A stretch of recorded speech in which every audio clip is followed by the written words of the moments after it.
снуваме од нешто значајно, нели?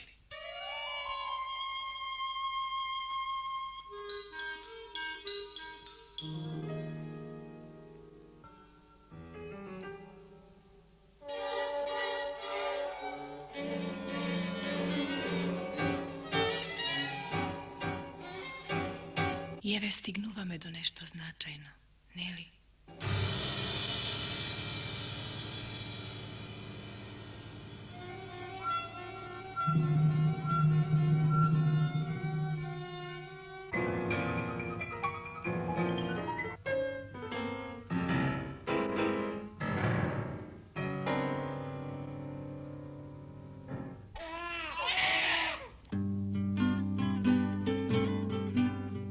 Со плачот прв јас рожба, штом на свет сум веќе, зар некој би сакал тој свет да ме нејте?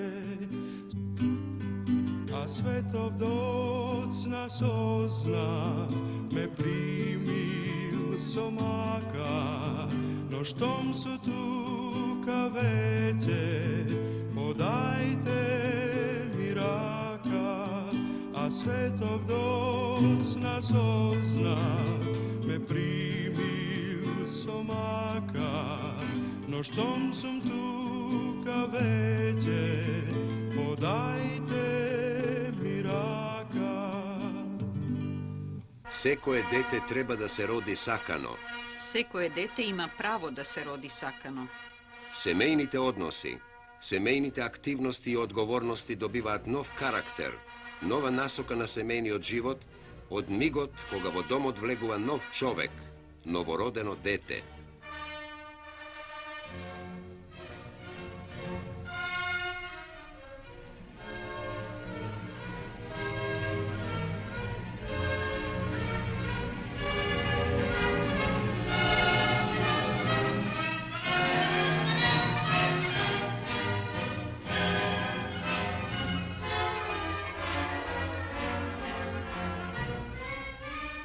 Одговорноста на родителите и семејството спрема децата се поклопува со одговорноста на општеството и на човештвото во целост. Во Декларацијата за правото на детето на организацијата УНИЦЕФ при Обединетите нации, покрај другото се вели: Човештвото му го должи на детето она најдоброто што може да му го даде. Во секаква околност, детето треба да биде меѓу првите на која му се дава заштита и помош. Нему му се потребни љубов и разбирање, за да се развие сестрано и складно. Тоа треба секогаш кога е тоа можно да расте под закрилата на грижата и одговорноста на своите родители и во секој случај во атмосфера на наклоност и морална и материјална сигурност.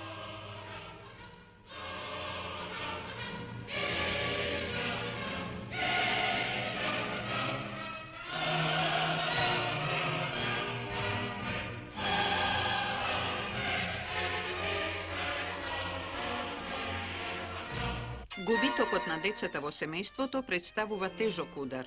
Губитокот на многу деца или прекомерното опаѓање на раѓањата го доведува општеството во тешка положба.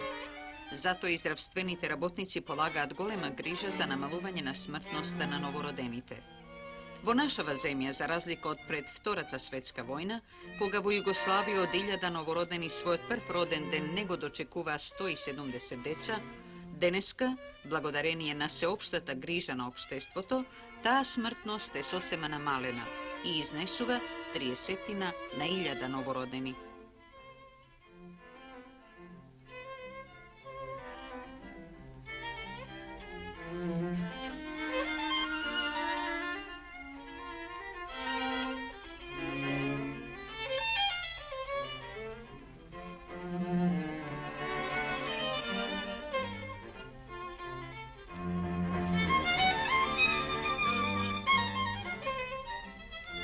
Но и покрај се, многу деца во семејството, при неадекватни услови на одгледување и осигурување среќно детство, се грижа и на семејството и на општеството. Овие проблеми не се само наши југословенски.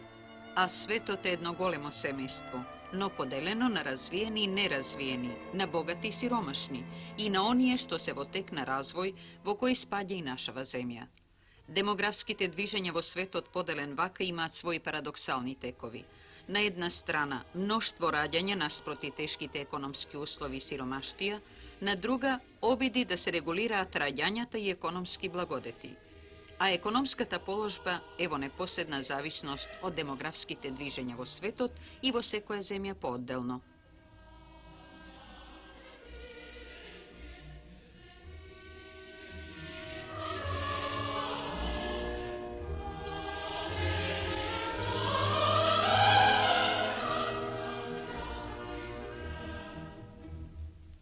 Демографијата како наука за населението по Втората светска војна стана преокупација не само на научните работници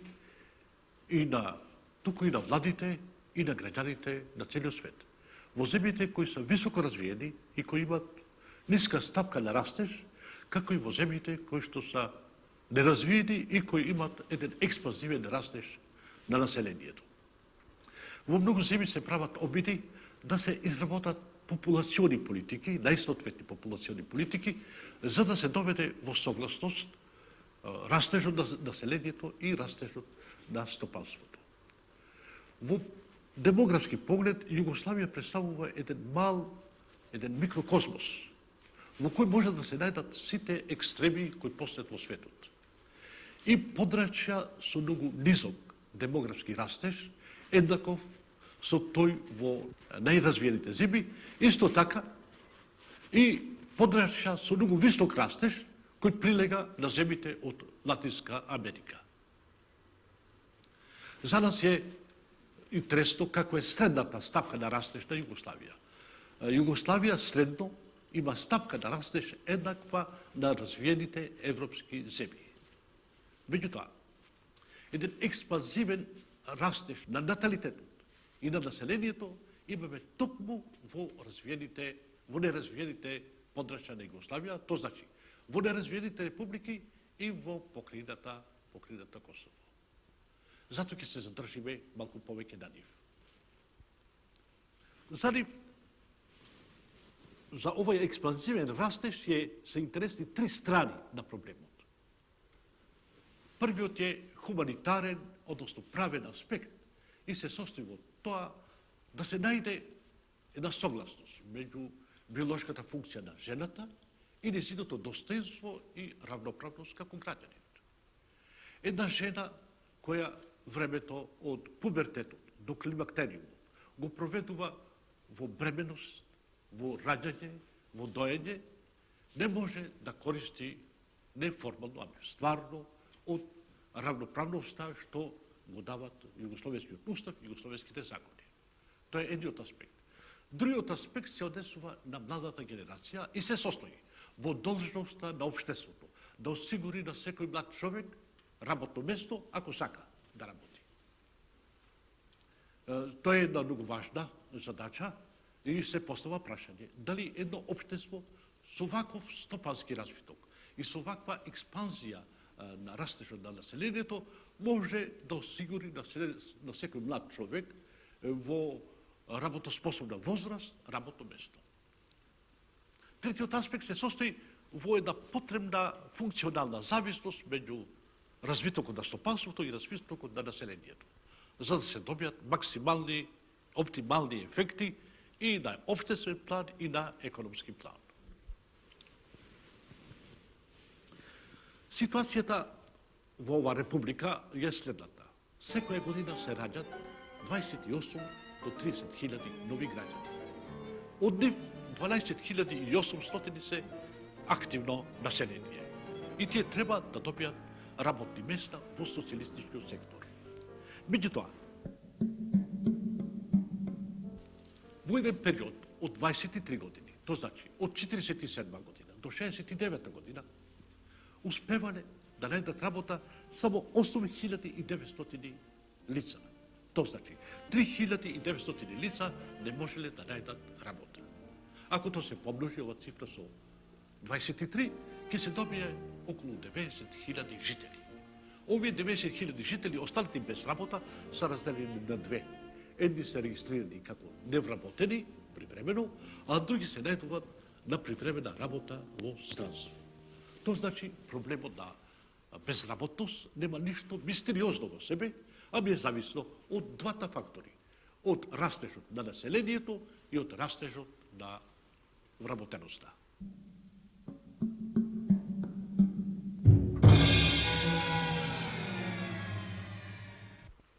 Сега прашањето се постава, има ли средства против тој експанзивен начин на растежот на населението? Има три проверени методи. Еден од овие методи е забрзаниот стопански растеж на недостатно развиените подрачја. Тоа значи нивната забрзана индустриализација. Историското искуство покажа дека во намера во која се забрзува стопанскиот развиток, се намалува растежот на населението. Се создава една инаква општествена и семејна ситуација. Сега брачната двојка, што е вработена, го дели смета со два фактори. Со факторот време и со факторот доход. Времето на мајката вработена е поделена на два дела. На работното место и на семејството. А доходот треба да биде таков да осигури едно нормално одгледување на помладокот, на породот.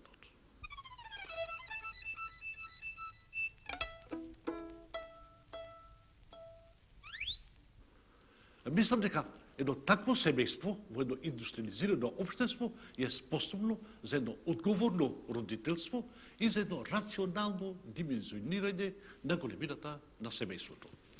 Вториот метод е образованието на жената. Искуството пак показало, а многобројните анкети и сондажи го потврдиле, дека во намера во која нивото на образованието на жената е пониско, во таа мера е бројноста на децата поголема. Една сондажа извршена во Македонија во 1971 година ги откри следните односи за мајките со деца според образованието. Мајки без училиште имат средно 5,2 деца. Мајки со 4 оделение основно училиште имат 3,12 деца.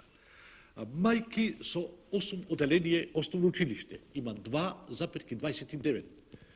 Мајки со средно училиште имат 2 деца и мајки со факултет има 1,94 деца.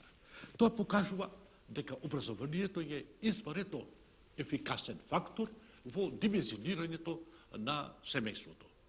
Нажалост, по расширеноста на образованието на жената и по нивото на образованието на женските деца, ние не сме стигнале до еден задоволувачки ниво и заради тоа ефектот на ова метода е со ограничено дејство.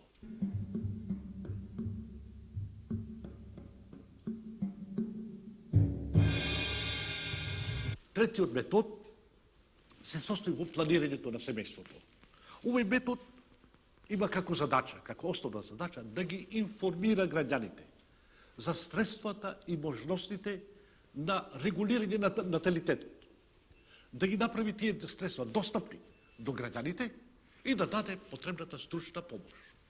Што е тука битно? Битна е мислата да се има само сакани деца. Тоа е важно не само заради родителите, туку и заради самите деца. Деца кои са родени како сакани деца можат да имат едностретно детство. Ако овие три методи се здружат заедно, тога ефектите ќе бидат многу добри и тога популационата политика ќе дава соодветни резултати.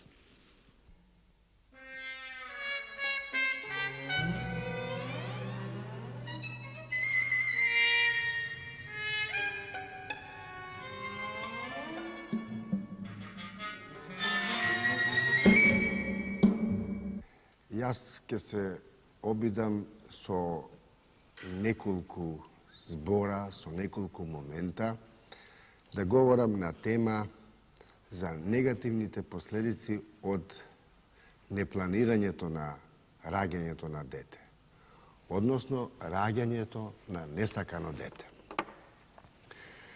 Во овој случај не навлегувам во економските и други проблеми кои можат да настанат и настануваат кога се роди такво дете. И јас често пати во своето размислување тврдам дека предбрачната бременост не е сакано дете. Иако често пати во животот се говори дека вонбрачното дете е плод на љубов. Јас лично мислам дека тоа дете не е плод на љубов. Од каде доаѓам до таков заклучок? Ако е плод на љубов, тогаш би требало двајцата што го создале тоа дете да го прифатат и да го чуват. А се случува честопати, тогаш кога девојката го обавести својот младич дека е бремена, тој да бега или да ја обвинува дека тоа е од друг, а не негово дете. Но да се вратиме на проблемот како се сега наоѓа излез од ситуацијата на бременост пред брак. Првиот предлог, тоа е абортус. Се предлага абортус, а вие знаете, особено за првата бременост, дека абортусот е скопчан со многу неизвестности и евентуалности. Вториот излез се бара во склучување брак на брзина. Социолозите и правниците дошле до заклучок дека бракот на брзина не е траен брак, бидејќи е скопчан со сите оние неизвестности за кои говоревме порано. Народот вели сиромаштијата во куќа, а љубовта од куќа.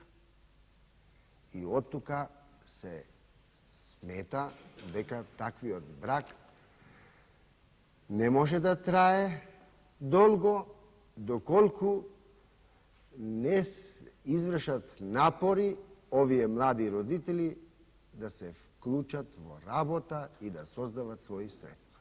Во секој случај доаѓа до прекид на нивно школување, квалификување и така натаму и така натаму. Третиот излез, односно неизлез, тоа е раѓање на вонбрачно дете.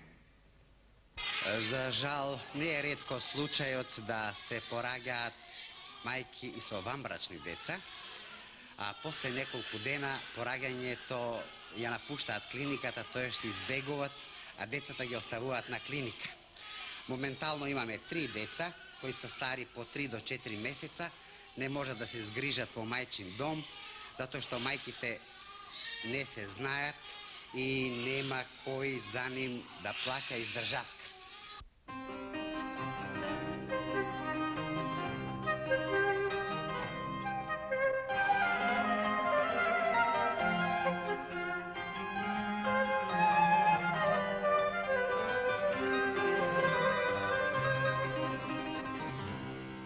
Ќе укажам на податоците од статистиката, кои говорат дека отприлике во Југославија се раѓат околу 38-40 илјади деца вонбрачни и 50% од нив остануваат за секогаш без татко. А другата половина добива татко и тоа главно ако се сложи таткото. Ако го признае таткото тоа дете, а само во 100 случаи или во неколку стотини случаи се утврдува по судски пат кој е татко. И во едниот и во другиот случај можете да замислите каков е животот на тоа дете.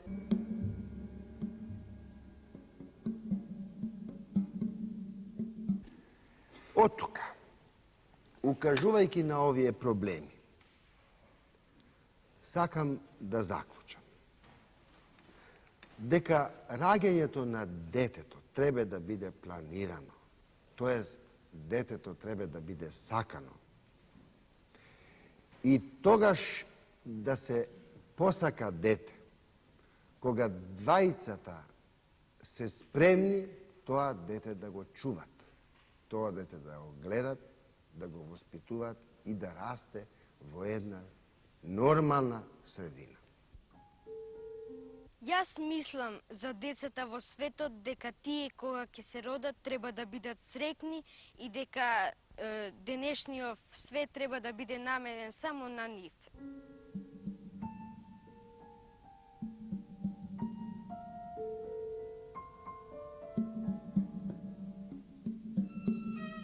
Имам уште 3 препораки, уште 3 сугестии. Првата сугестија се состои општеството во целост да има еден активен однос кон движењата демографски.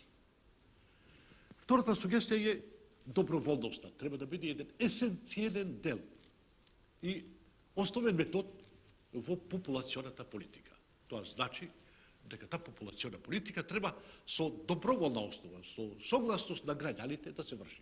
И трето, ми се чини дека информираноста на жените е претходен услов за да можат да се испланират средствата за едно правилно дименсионирање на семејството, за свесно и одговорно родителство. Нашава планета географски е поделена на копно и вода, на континенти и океани, чии облици не се еднакви. Нивното различие, како да се одразило и на луѓето што ја населиле, и тие се поделиле на богати и сиромашни, неразвиени и неразвиени. А нескладот во демографските движења создава несклад и се одразува и врз економската и социјалната положба на народите во светот, и тоа е општочовечки проблем. Во развиените и во земјите во развој постои регулирање на бројот на раѓањата, но преку еден не толку хуман и медицински неоправдан метод – абортусот.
Зашто сте вие дошле за абортус? Дали знаете дека има контрацептивни средства? Знаем. А зошто не сте дошле за средство, него идете на абортус? Има малецко дете, го дојде преку дојни остров. Дали ви е познато дека жена која дои може исто така да остане бремена? Да, познато. А ако ви е познато, зошто не сте се обратиле за лекарска помоќ? Онашка се нада дека нема да останеме бремени. Како се чувавте да не останете бремени? Па не се чувавме. Уопшто? Да. Тогаш вие одевте насигурно на абортус. Но не. Никој не иска свесно да стапи нешто.